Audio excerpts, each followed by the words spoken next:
ان دلوں پر بھی زنگ آ جاتا ہے جیسے کہ لوہے کے اوپر پانی پڑتا رہے تو اس کو زنگ آ جاتا ہے. پوچھا گیا فما جلاؤہا یا رسول اللہ، اے اللہ کے رسول ہماری تلواروں کو زنگ لگتا، ہم پالش کرتے ہیں، سیکل کرتے ہیں، وہ پھر چمک اٹھتی ہیں. تو دل پر اگر زنگ آ جائے تو اس کا علاج کیا ہے؟ دو چیزیں فرمائی، کثرت و ذکر الموت و تلاوت القرآن. دو کام کرو کثرت سے، موت کو یاد رکھو، یہاں رہنا نہیں ہے، جانا ہے. یہ ہمارا گھر نہیں ہے، یہ ہماری منزل نہیں ہے. ہمارا اصل گھر جو حضور نے فرمایا انما الدنیا خلقت لکم وانتم خلقتم للآخرہ، یہ دنیا تمہارے لیے بنائی گئی، تم آخرت کے لیے بنائے گئے ہو. اسی لیے حضور نے فرمایا کن فی الدنیا کانک غریب عابر السبیل،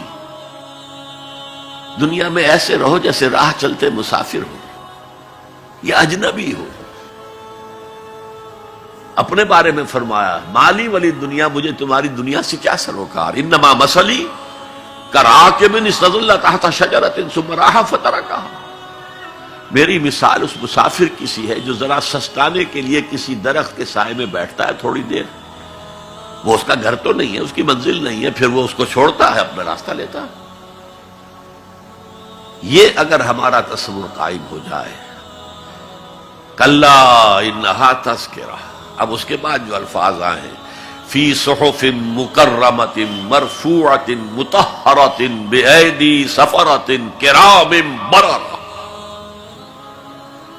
یہ جو قرآن ہے، جو تذکرہ ہے، یہ بڑے ہی انتہائی پاکیزہ صحیفوں میں ہے. فی صحف مکرمۃ، بڑے باعزت، مرفوعۃ مطہرۃ، مرفوع بلند اور انتہائی پاک.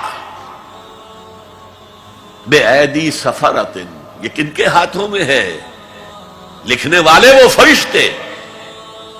بے ایدی سفرۃ کرام بررہ، جو نہایت باعزت ہے، بہت وفادار ہیں اللہ کے.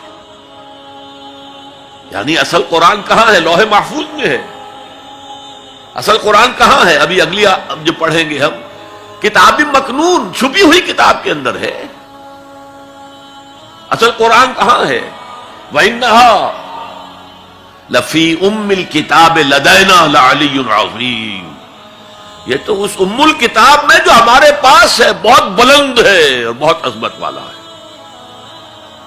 یہ 6 آیتیں ہو گئی. اب آئیے 8 آیتیں جو آپ نے سنی، بہت خوبصورت قرات تھی ماشاءاللہ. فلا اقسم بمواقع النجوم، یہ لا جب آتا ہے پہلے تو وہ مخاطب کی بات کی نفی کرنے کے لیے، نے اٹ از لائک دیٹ، یہ نفی ہے. لا اقسم بیوم القیامہ، تمہارے خیالات غلط ہیں، میں قیامت کی قسم کھاتا ہوں. تو فرمایا فلا اقسم بمواقع النجوم. وقع یقع کے کیا معنی ہے؟ اور یہ سورت کون سی؟ واقعہ. اذا وقعت الواقعہ، وقع گر جانا، پڑ جانا. یہ ستاروں کے ڈوبنے کی جگہ ہے. فلا اقسم بمواقع النجوم وانه لقسم لو تعلمون عظیم. اور اگر تم جانو تو یہ بہت بڑی قسم ہے جو ہم نے کھائی ہے. اس وقت کا انسان کیا سمجھتا کہ ستارے کہاں جاتے ہیں، کہاں غروب ہوتے ہیں، کہاں گرتے ہیں؟ آج ہمیں معلوم نہیں. سورہ حامیم سجدہ میں جو کہا گیا ہے سنریہم آیاتنا فی الآفاق وفی انفسہم حتی یتبین لہم انہ الحق، ہم انہیں اپنی نشانیاں دکھائیں گے آفاق و انفس میں، یہاں تک کہ یہ بات واضح ہو جائے گی کہ قرآن حق ہے. آج ہمیں معلوم ہے خلا میں بلیک ہولز ہیں،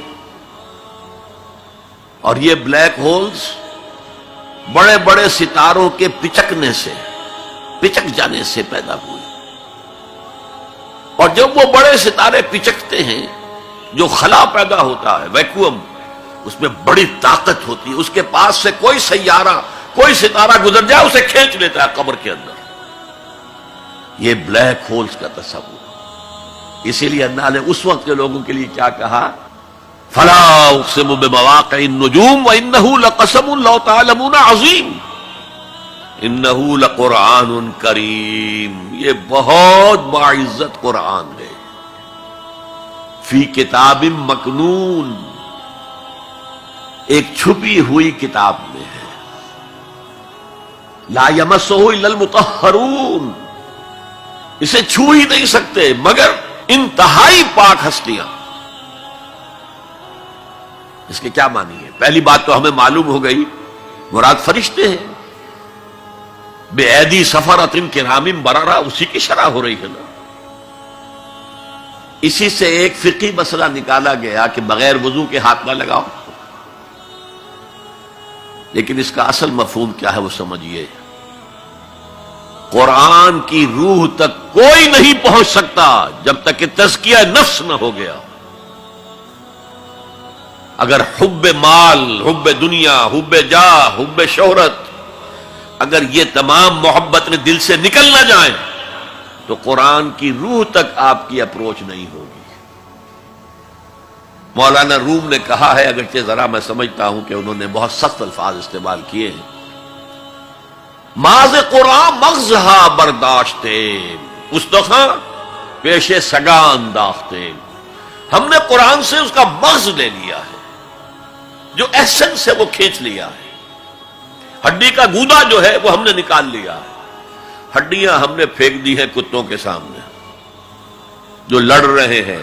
علم کلام کا مسئلہ ہے صفات حق سے جدا یا عین ذات، قرآن مخلوق ہے یا نہیں ہے، غیر مخلوق، اور بڑے بڑے ہو رہے ہیں اس کے اوپر، یہ کتے لڑ رہے ہیں ان ہڈیوں کے اوپر۔ ہم نے اس میں سے اصل شے نکال لی، وہ کیا ہے؟ اللہ کی محبت، اللہ کی معرفت، یہ ہے اصل شے۔ ماذ قرآن مغزہ برداشتے استخاں پیش سگا انداختے۔